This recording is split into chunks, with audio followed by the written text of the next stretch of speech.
субҳи барвақт гурӯҳи зиёди дуздорони сайру сайёҳат ин ҷо барои рафтан ба минтақаҳои гуногуни Тоҷикистон ҷамъ омада буданд. гурӯҳе барои рафтан ба Сафедара ва гурӯҳи дигар ба мавзеи Ғузғарфи ноҳияи Варзоб омодагӣ мегирифтанд. Минтақаи Ғузғарф масири нави сайёҳӣ мебошад ва табиист ки ба он ҷо хоҳишмандони зиёде майли рафтан доранд. мо низ гурӯҳи эҷодии барномаи сайёҳии варзишӣ маҳз ин минтақаи навро барои инъикос интихоб кардем. ҳамин тавр хатсайри сайёҳати варзишии мо аз шаҳри Душанбе роҳ ҷониби ноҳияи Варзоб гирифт. бо тай кардани 22 километр роҳ мо ба тарафи чап гашта ба минтақаи Ғузғарфи ноҳияи Варзоб ворид шудем. ин мавзеъ яке аз минтақаҳои зебои кӯҳистони Тоҷикистон ба ҳисоб меравад ва аллакай бо табиати дилкашаш сайёҳонро мафтун кардааст. мо тавассути деҳаи Ғузғарф ҳаракат намуда баъд аз 5-6 километр ба охири деҳа ба баландии беш аз 1300 метр аз сатҳи баҳр расидем. аз ҳамин ҷо сафари пиёдагардии кӯҳи мо оғоз меёфт. сайёҳон пас аз фаромадан аз нақлиёт асодастҳои сайёҳӣ ва ҷуздонҳои худро омода карданд. пеш аз оғози сайёҳат роҳбаладони хатсайр Амир ва Игор сайёҳонро бо тарзи баргузории хатсайр, роҳ ва қоидаҳои бехатарӣ ошно намуданд. ин лаҳза барои ҳар як иштирокчӣ муҳим буд, зеро масири мо аз роҳҳои кӯҳӣ ва нишебиву теппаҳо мегузашт. роҳи мо то Шаршара тақрибан 5 километрро дар бар мегирад. дар ибтидо роҳи мо ба масофаи беш аз 500 метр кӯтал буд ки барои сайёҳон як озмоиши ҷиддӣ ба ҳисоб мерафт. баъзеҳо каме хаста шуда бо суръати сусттар пеш мерафтанд, аммо ҳамагон бо иродаи қавӣ ва шавқу ҳаваси зиёд ин масофаро тай намуданд.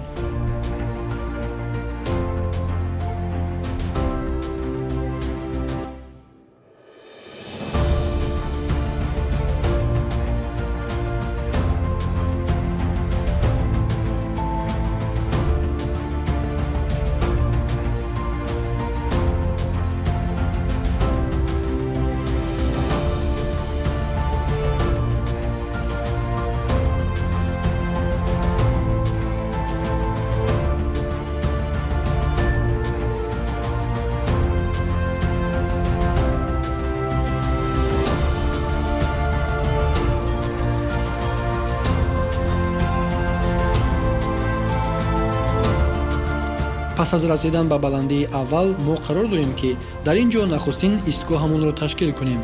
аз ин нуқта манзараҳои нотакрори кӯҳистон ба назар мерасиданд. сайёҳон аз зебоии табиат ба ваҷд омада бо шавқ акс мегирифтанд.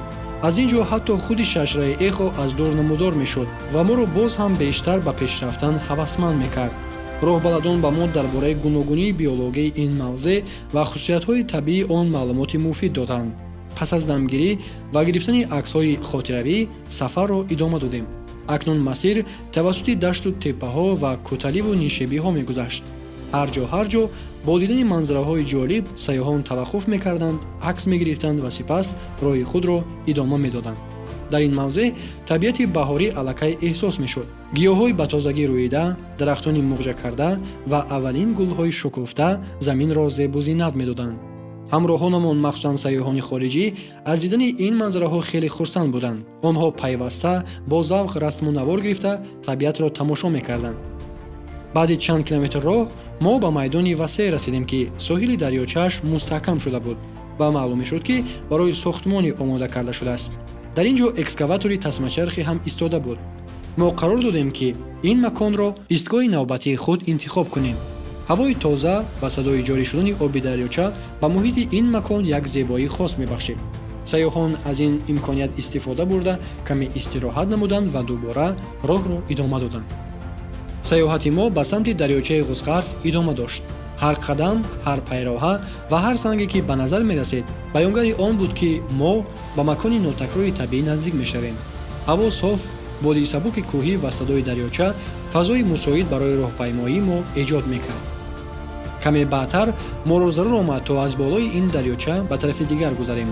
гузаштан аз он чандон осон набуд, вале бо кӯмаки ҳамдигар ҳама бо муваффақият аз болои сангҳо ва об гузашта ба тарафи дигари соҳили дарёча расидем. пас аз убури дарёча роҳамон аз болои сангҳои сел овардашуда идома ёфт. ин сангҳо гувоҳи он буданд ки дар ин мавзеъ дар мавсими сербориш аз кӯҳҳо ба поён селоб мефарояд. бо эҳтиёткорӣ ва устуворӣ мо аз байни ин сангҳо роҳи худро идома додем. баъди чанд муддати ҳаракат мо ба кӯталии теппа расидем ки боло рафтан ба он каме мушкил буд. баландшавии роҳ ва норасоии оксиген дар чунин баландӣ нафасгирии моро душвортар мекард, вале зебоии беназири табиат моро нерӯ мебахшид. дар ҳар як қадаме ки ба пеш мениҳодем, дар рӯбарӯямон манзараи нав ва ҳайратангезе кушода мешуд. дар бари ин теппа арчаҳо шинода шуданд, ки дар оянда метавонанд ин минтақаро боз ҳам зеботар кунанд. ҳангоми идома додани роҳ дар паҳлӯи дигари теппа, дар поён дарёчаи дигареро мушоҳида кардем. оби он аз шаршараи дигари ғӯзғарф ҷорӣ шуда, бо дигар дарёчаҳо пайваст гардида, дар ниҳоят ба дарёи Варзоб мерезад.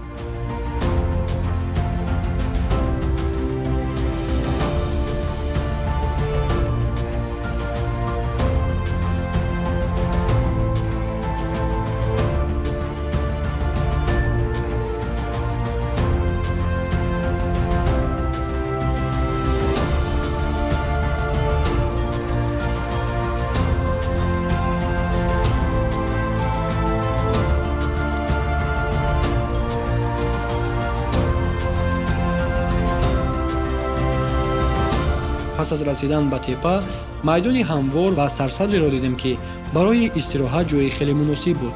ин ҷо мо каме нафас род карда, аз тамошои манзараҳои атроф баҳра бурдем ва дигар нафарони гурӯҳро, ки андаке аз мо қафо монда буданд, интизор шудем. то ба ин ҷо расидан мо аллакай тахмин 3 километр роҳи кӯталиро мо тай карда омадем. дар ин ҷо як каме гурӯҳи сайёҳон истироҳат мекунанд ва пас он поз роҳи худро ба назди шаршараи ғӯзғарф идома медиҳем. ва дар ин ҷо бубинед, ки аввалин мужда аз фасли баҳорро ин ҷо мушоҳида кардем. мухчаҳои дарахтон ва гулҳои нахустини баҳорӣ ва сабзаҳои навруста низ, ки ҳамаи ин боз ҳам табиати қисман барфпӯш ва қисман сабзи ин диёрро боз ҳам зебою ба назар дилписанд мегардонад.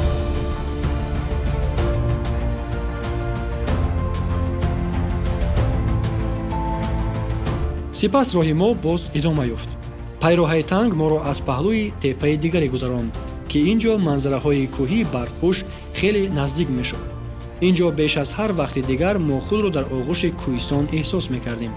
мо акнун на танҳо ба дарёча, балки ба худи шаршараи афсонавии эхо наздик шуда будем. лаҳзае ки хеле интизораш будем.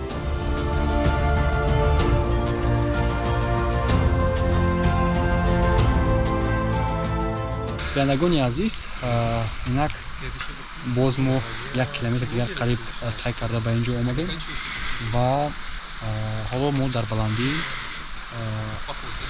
қариб 1600 метр аз сатҳи баҳр қарор дорем ва дар ин ҷо роҳбарадон тасмим доранд, ки як каме истироҳат мекунем, то шаршара аллакай хеле масофа кам мондааст.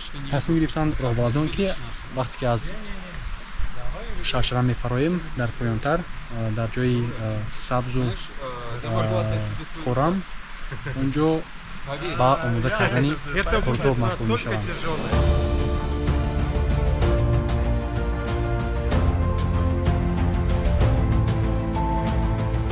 роҳ дигар муайян набуд. қад-қади дарёча аз болои сангҳои резаю бузург ва ҳатто дар баъзе ҷойҳо аз рӯи худи об мегузаштем. баъзан ҷойҳо барфҳои болои сангҳо, ки роҳро лағжона карда буд, моро водор месохт, ки дар ҳар қадам бо эҳтиёт бошем. роҳбалад Игор пешопеш роҳи дурустро меҷуст ва гурӯҳ низ бо дилҳои саршор аз ҳаяҷон ва чашмони пур аз интизорӣ паси ӯ равон будем. қадам ба қадам бо эҳтиёткорӣ, кӯмак ба ҳамдигар ва паси ҳам боло мерафтем.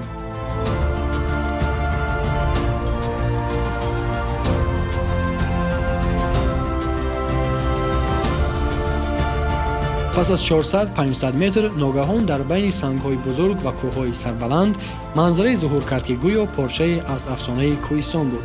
ана вай, шаршараи баланд, назарабо ва ниҳон дар дили кӯҳҳо.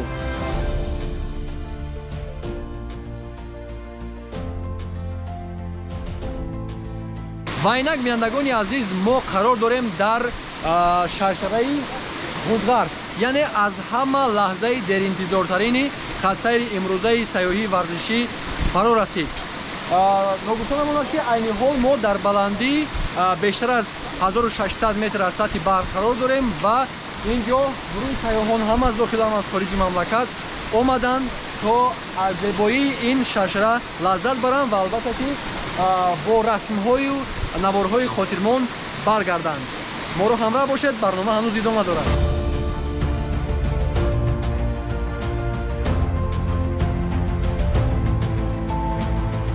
об бо шаст аз синаи кӯҳ бо садои валвалаи шодиангез фурӯ мерехт. эхо шоҳкории табиат ки садояш дар дили сангҳо танинандоз буд, моро бо шукӯҳу шаҳомати худ мафтун сохт. шаршараи эхо бо тамоми зебоияш пеши назари мо ҷилвагар шуд. мо қарор додем ки дар ин ҷо вақти бештар гузаронем. бархе аз сайёҳон ин фурсатро барои аксбардорӣ истифода мебурданд то хотираҳои ин рӯзро бо ин шаршара барои ҳамеша нигоҳ доранд. ҷои ҷойгиршавии шаршара он қадар асрорангез менамуд ки онро наметавон бо сухан пурра тасвир кард. бояд шахсан дид ва эҳсос намуд. ин ҷо на танҳо бо зебоии худ, балки бо фазои ором ва кӯҳҳои бузургаш ҷолиб буд. гӯё кӯҳҳо онро аз чашми дунё пинҳон дошта буданд. то танҳо сайёҳони ҳақиқӣ, онҳое ки сайёҳатро сидқан дӯст медоранд, ба он бирасанд. пас аз чанд дақиқаи лаззат бурдан аз манзара, гурӯҳи мо тасмим гирифт ки як акси дастаҷамъии хотиравӣ бигиранд. ҳама дар пасманзари шаршара ҷамъ шудем. аз табассуми ҳар як сайёҳ аён буд ки омадан ба ин ҷо на танҳо як сайёҳат, балки таҷрибаи нотакрор ва гуворо гардидааст.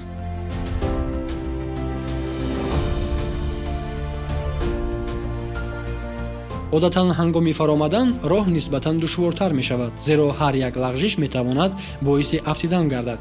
аммо ҳоло дар мавриди мо баръакс, роҳ нисбатан осон буд, зеро мо аллакай сангҳои хатарнокро шинохта будем ва ҷойҳои осонтарро барои фаромадан медонистем. шаршараи эхо на танҳо бо зебоии худ, балки бо роҳи то ба он расиданаш ҳам арзишманд аст. ин сафар нишон дод ки табиат ҳамеша барои инсон тӯҳфаҳои ҷолиб дорад ва танҳо онҳое ки ҷасорати омӯхтан ва расиданро доранд метавонанд аз ин лаҳзаҳо ва маконҳои нодир баҳра баранд. гастрасаёҳии мо дар оғӯши кӯҳҳо ва майдончаи сарсабз идома ёфт.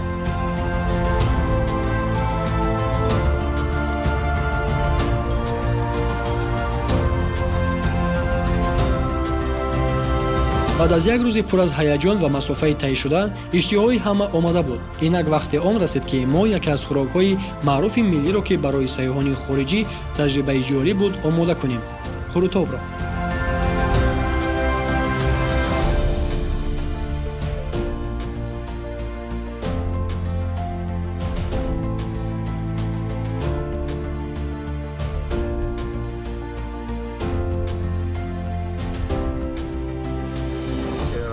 Находимся в ущелье Кузгарф, поднялись к водопаду Эхо. Ба дараи Кузгарф омада ба шаршараи Эхо баромадем. Айни замон мо ба омода кардани қурутоб машғул ҳастем. ҳоло аз ҳама замони хубтарест барои омадану ҳаловат бурдан аз тамошои шаршараи Эхо. имрӯз обу ҳаво барои сайёҳат бисёр мусоид шуд. На чандон гарму на чандон сард. дар ҳавои гарм баромадан ба кӯтали боз ҳам душвортар мегардад.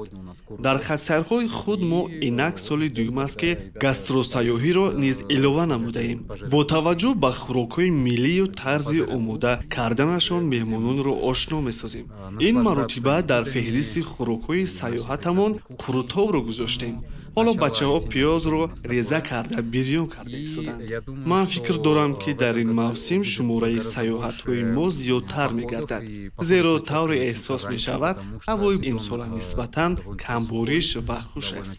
назар ба соли гузашта ки боришоти борон то моҳи апрел идома ёфта буд, барои ҳамин кӯшиш мекунем ки ҳарчи бештар хатсайрҳоро ба самтҳои гуногуни Тоҷикистон ташкил кунем ва ҳарчи зиёдтар ҳам сайёҳони дохилӣ ва ҳам сайёҳони хориҷиро ҷалб намоем. И зарубежных туристов в походы.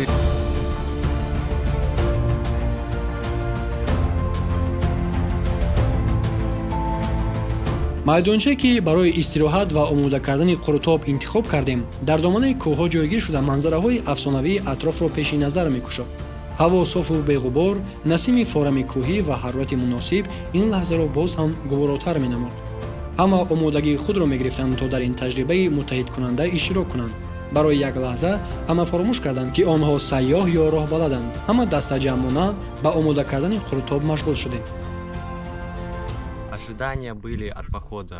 ман аз ин саёҳат интизор доштам ки мо ба шаршараи эхо меравем ва дар охир хӯроки болаззат қурутоб мехӯрем.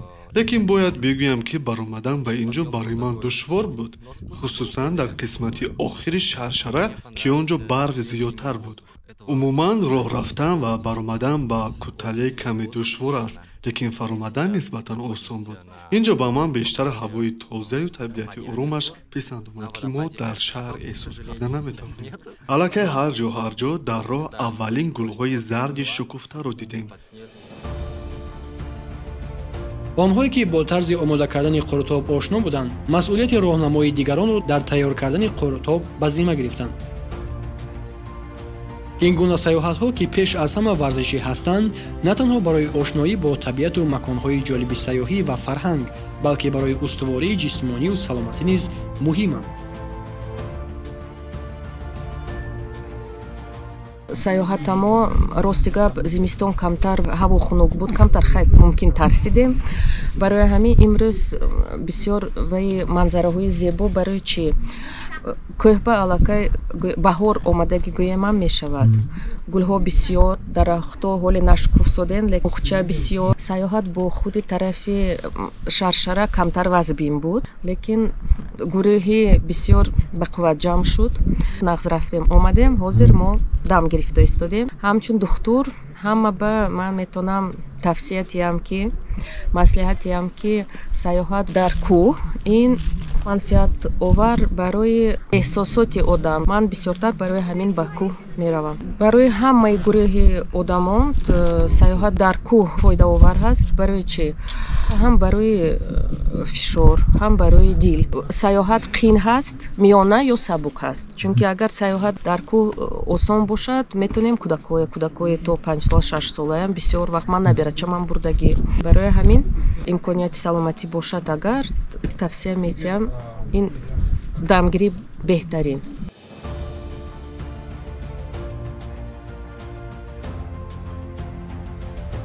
пас аз чанд муддат қуртоби мо омода шуд. онро дар 4 табақи калон тақсим карда, ба болояш сабзавоти майда кардашуда ва равғани зағир илова намудем.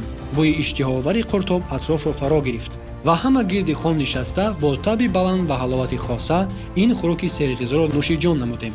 баъди тановули қуртоб ҳама як муддат истироҳат карданд.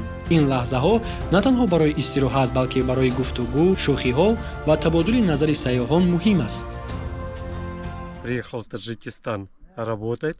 ман ба тоҷикистон барои кор омадам. аҷиб аст ҳамин тавр не?